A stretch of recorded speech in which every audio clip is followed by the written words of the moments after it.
তালাকের পরেও সুজন সরলাকে গ্রামছাড়া করতে পারছে না, কারণ তার পাশে আছে তার বোন ও ভাবি। হ্যালো বন্ধুরা, আসসালামু আলাইকুম। কেমন আছেন সবাই? আশা করি ভালো আছেন। বন্ধুরা, ইতিমধ্যেই আপনারা অবুঝ বউ নাটকের ৩য় পর্ব দেখেছেন। এখন ওদের আগ্রহে জানতে চাচ্ছেন পরবর্তী পর্ব, ৪র্থ পর্ব কখন আসছে এবং কিভাবে সবার আগে দেখবেন। আজকের এই ছোট্ট ২ মিনিটের ভিডিওতেই সবকিছু জানানো হবে। তাই ভিডিওটি সম্পূর্ণ দেখুন, কোনো অংশ বাদ করবেন না। আর হ্যাঁ, যদি আপনি আমাদের চ্যানেলে নতুন হয়ে থাকেন তাহলে সাবস্ক্রাইব করে পাশে থাকা বেল আইকনটি অবশ্যই বাজিয়ে রাখবেন। সুপ্রিয় ভিউয়ার্স,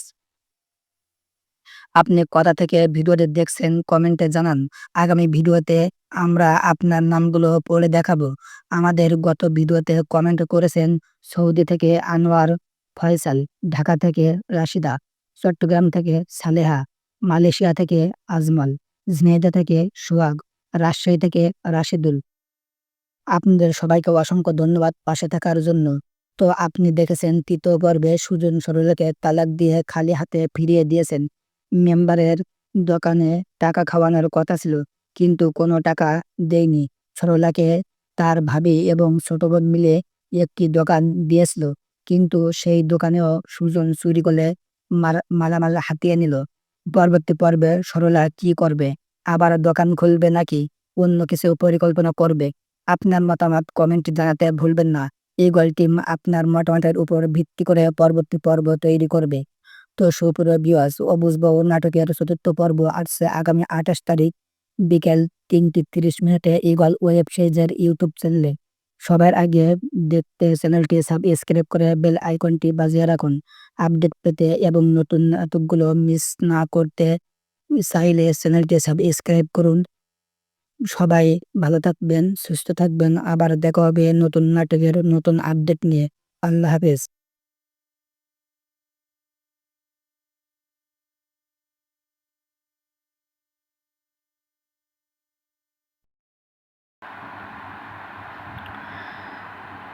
বনভূমির গান। গভীর অরণ্যের বুক চিরে যখন ভোরের আলো ধীরে ধীরে ছড়িয়ে পড়ছিল, তখনও চারপাশ নিস্তব্ধ। শীতল বাতাসে পাতা কাঁপছে, শিশির বিন্দু ঝলমল করেছে, যেন অগণিত মুক্ত ছড়িয়ে আছে ঘাসের উপর। দূরে কোথাও কাক ডাকলো, তার পরপরই ঝোপের ভেতর থেকে একটি হরিণ হালকা পদক্ষেপে বের হয়ে এলো। এই অরণ্যের মাঝেই ছোট্ট একটি গ্রাম, গ্রামটির নাম শালবন। গ্রামটি যেন প্রকৃতির কোলে লুকিয়ে থাকা এক অমূল্য রত্ন। মানুষ এখানে প্রকৃতির সঙ্গে লড়াই করে না, বরং প্রকৃতির বন্ধু হয়ে বাঁচতে শেখে। গ্রামে নদী আছে, শাল গাছের ছায়া আছে, বনের পাখির গান আছে। শালবনে থাকে এক কিশোর, নাম তার আরিব। বয়স তার মাত্র ১৬ বছর। আরিবের চোখ সবসময় দূরের আকাশে খুঁজে ফেরে নতুন স্বপ্ন। ছোটবেলা থেকেই সে বনের সব গাছপালা, পশুপাখি আর নদীর জলের সঙ্গে এক অদ্ভুত বন্ধুত্ব গড়ে তুলেছে। তার মনে হয় গাছেরা কথা বলে, নদী গান গায়, আর পাখিরা তার গোপন কথা শুনে নেয়। সেদিন ভোরে আরিব খুব ভোরে ঘুম ভেঙে নদীর ধারে চলে গেল। আকাশ তখনও অর্ধেক অন্ধকারে ঢাকা। নদীর জলে হাত ডুবিয়ে সে ফিস ফিস করে বলল, শোনো নদী, আজ তোমার কাছে একটা গল্প চাই। নদী যেন কুলকুল শব্দে হাসল। ঠিক তখনই এক অদ্ভুত ঘটনা ঘটল। হঠাৎ নদীর ধারে ভেসে উঠল একটি কাঠের ছোট বাক্স। বাক্সটি দেখতে পুরনো, কিন্তু তার গায়ে সূক্ষ্ম নকশা আঁকা, পাতা, ফুল আর পাখির ছবি। আরিফ বাক্সটি কাপা হাতে তুলে নিল। বাক্স খোলার সঙ্গে সঙ্গে ভেতর থেকে বেরিয়ে এলো একটি ছোট্ট কাগজ। তাতে অদ্ভুত এক লেখা, প্রকৃতির হৃদয় যে খুঁজে পাবে সেই বুঝবে জীবনের সত্য। আরিফ অবাক হয়ে গেল। সে লিখেছে এই বাক্য, কে লিখেছে এই বাক্য, আর বাক্সটা কোথা থেকে এলো? আরিফ বাক্সের ভেতরে কাগজের লেখা বারবার পড়ছিল, যেন সেই কয়েকটি শব্দের ভেতরেই কোনো গোপন ইঙ্গিত লুকিয়ে আছে। প্রকৃতির হৃদয় সে খুঁজে পাবে, সেই বুঝবে জীবনের সত্য। কিন্তু এ কথার মানে কি হতে পারে? প্রকৃতির হৃদয় বলতে কি বোঝায়? সে কাগজটা বুকে কাছে চেপে ধরে নদীর জলের দিকে তাকিয়ে রইল। জলের ঢেউগুলো যেন রহস্যর হাসি হাসছে। হঠাৎ পেছন থেকে কারো কণ্ঠ ভেসে এলো, কি দেখছো এত ভোরে? আরিফ ঘুরে তাকালো। তার বন্ধু নীলা দাঁড়িয়ে আছে। নীলা আরিফের সমবয়সী, তবে তার চোখে মুখে সবসময় বুদ্ধির ঝিলিক দেখা যায়। গ্রামের বয়োজ্যেষ্ঠরা বলে, নীলা যেমন সুন্দর তেমনি চতুর। আরিফ বাক্সটা নীলাকে দেখালো। নীলা কাগজের লেখা পড়েই চমকে উঠল। এটা তো শোনাই যেন কোনো ধাঁধা। আরিফ মাথা নেড়ে বলল, আমারও তাই মনে হচ্ছে। হয়তো বনভূমির কোথাও এই উত্তর লুকিয়ে আছে। নীলা কিছুক্ষণ চুপ করে থাকলো। তারপর গম্ভীর স্বরে বলল, শোনো, আমাদের গ্রামে একটা পুরনো কাহিনী আছে। বলে শালবনের গভীরে এক হৃদয় গাছ আছে। যে সেই গাছকে খুঁজে পাবে, তার সামনে নাকি প্রকৃতির সব রহস্য খুলে যাবে। হয়তো বাক্সটা সেই গাছেরই চিহ্ন। আরিফ বিস্ময় তাকিয়ে রইল। সে কখনো এই কাহিনী শোনেনি। নীলা ফিসফিস করে যোগ করল, কিন্তু সবাই বলে হৃদয় গাছকে খুঁজতে গেলে ভয়ঙ্কর বিপদের মুখোমুখি হতে হয়। অনেকেই নাকি চেষ্টা করেছে, কিন্তু আর ফিরে আসেনি। আরিফের বুকের ভেতর কেমন যেন কাঁপুনি ধরল। ভয় আর কৌতূহল মিলেমিশে এক অদ্ভুত অনুভূতি তৈরি করল। সে ধীরে ধীরে বলল, যাই হোক, আমি সেই গাছ খুঁজব। প্রকৃতি যদি আমাকে ডেকে থাকে, আমি উত্তর খুঁজবই। নীলা তার দিকে তাকিয়ে মুচকি হাসল। তাহলে আমি তোমার সাক্ষী হব। দুজনের চোখে ভোরের সূর্যের আলো ঝিলিক মারল, যেন অরণ্য তাদের দিকে হাতছানি দিয়ে বলছে, এসো, আমি তোমাদের জন্য অপেক্ষা করছি। পরদিন ভোরে আরিফ আর নীলা বনভূমির দিকে পা বাড়ালো। দুজনের হাতে ছোট্ট থলে, কিছু শুকনো খাবার, পানির কলস আর গ্রাম থেকে নেওয়া একটি পুরনো মানচিত্র। মানচিত্রে বনভূমির সীমানা আঁকা আছে, কিন্তু ভেতরের গোপন পাথরের কোনো চিহ্ন নেই। বনের ভেতরে ঢুকতেই তারা এক অদ্ভুত নীরবতা টের পেল। বাইরে থেকে বন যতটা সবুজ আর শান্ত লাগে, ভেতরে ততটাই রহস্যময়।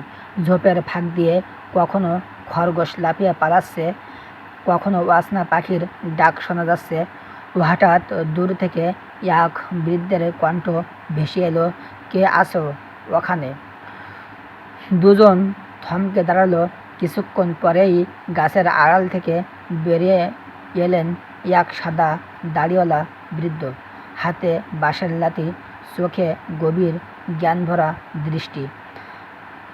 আরিফ সম্মান দিয়ে বলল, আমরা হৃদয় গাছ খুঁজতে এসেছি। আপনি কে? বৃদ্ধ মৃদু হেসে উত্তর দিলেন, আমি এই অরণ্যের পথরক্ষক। অনেকে আসে, কিন্তু সবাই ফিরতে পারে না। তোমরা কি জানো, হৃদয় গাছ কেবল তাদেরই সামনে ধরা দেয় যারা সত্যি প্রকৃতিকে ভালোবাসে। নীলা সাহস করে বলল, আমরা ভয় পাই না, যদি বিপদ আসে সামলাবো। বৃদ্ধ তাদের কিছুক্ষণ নিরীক্ষা করলেন, তারপর মাথা নেড়ে বললেন, ঠিক আছে, কিন্তু মনে রেখো, সামনে 3টি পরীক্ষা আছে, জ্ঞান, সাহস আর ভালোবাসা। এই 3টি পরীক্ষায় উত্তীর্ণ না হলে হৃদয় গাছ তোমাদের কাছে অদৃশ্য হয়ে যাবে। বলে তিনি ধীরে ধীরে বনপথে অদৃশ্য হয়ে গেলেন। আরিফ আর নীলা একে অপরের দিকে তাকালো। দুজনের চোখেই ভয়, কিন্তু তবু দৃঢ়তা ঝিলমিল করেছে।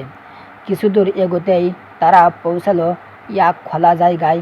জায়গাটির মাঝখানে একটি বিশাল পাথর, পাথরের গায়ে অদ্ভুত কিছু চিহ্ন খোদাই করা, সূর্য, নদী, বৃক্ষ আর হরিণের ছবি। পাথরের নিচে লেখা, প্রকৃতির ভারসাম্য বজা তাহলেই পথ খুলবে। নীলা পাথরের চারদিকে ঘুরতে লাগলো। সে বুঝতে পারল এটা কোনো ধাঁধা। নদীর ছবি একদিকে, সূর্য আর গাছের ছবি অন্যদিকে।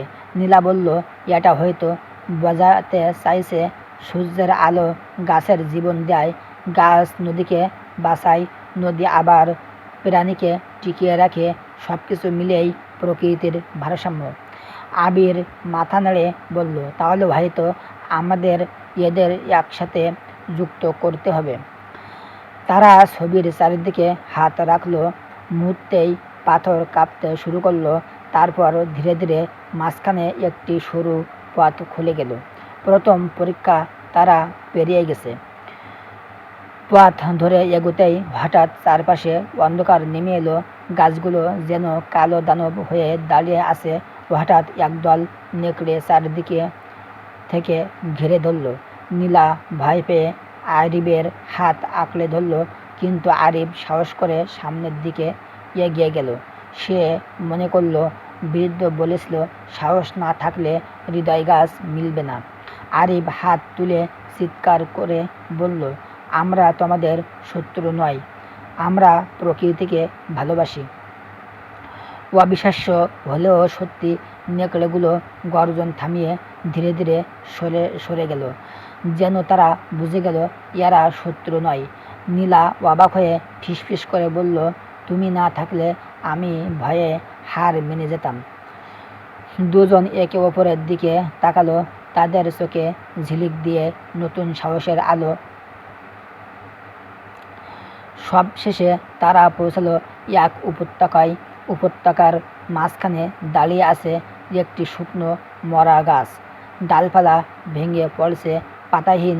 গাছটি মৃত্যের মতো, কিন্তু গাছের গোড়ায় খোদাই করা আছে একটি লেখা, যদি হৃদয় দিয়ে ভালোবাসতে পারো, আমি আবার বাঁচব। নীলা কাপা গলায় বলল, কিন্তু আমরা তো গাছকে কিভাবে ফিরিয়ে আনব? আরিফ গাছের গুড়ি জড়িয়ে ধরল, চোখ বন্ধ করে বলল, আমি তোমাকে ভালোবাসি। তুমি শুধু কাঠ নও, তুমি আমাদের প্রাণ। যদি তুমি বাঁচো, আমরা বাঁচব। নীলাও একইভাবে গাছকে জড়িয়ে ধরল। দুজনের চোখে জল গড়িয়ে পড়ল গাছের গায়ে। হঠাৎ গাছের ডাল কাঁপতে শুরু করলো।